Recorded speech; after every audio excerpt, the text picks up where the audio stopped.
নিজেকে ভেনেজুয়েলার ভারপ্রাপ্ত প্রেসিডেন্ট ঘোষণা করেছেন মার্কিন প্রেসিডেন্ট ডোনাল্ড ট্রাম্প।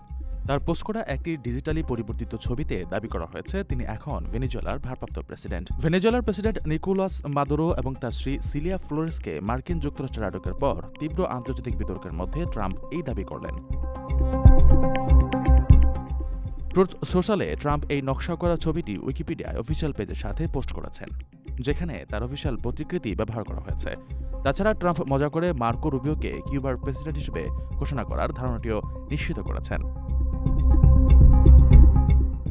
এর আগে ৩ জানুয়ারি মাদুরোর বন্দিদশার পর ট্রাম্প এক সংবাদ সম্মেলনে বলেছিলেন পরিবর্তনের পুরো সময় জুড়ে মার্কিন যুক্তরাষ্ট্র ভেনেজুয়েলা চালিয়ে যাবে। রোববার তিনি ঘোষণা করেন মার্কিন যুক্তরাষ্ট্র ভেনেজুয়েলার দায়িত্বে। এদিকে মাদুরো তার আটকের বিরুদ্ধে প্রতিবাদ অব্যাহত রেখেছেন এবং দাবি করেছেন যে তার গ্রেফতার আন্তর্জাতিক আইন এবং সার্বভৌমত্ব লঙ্ঘন করেছে।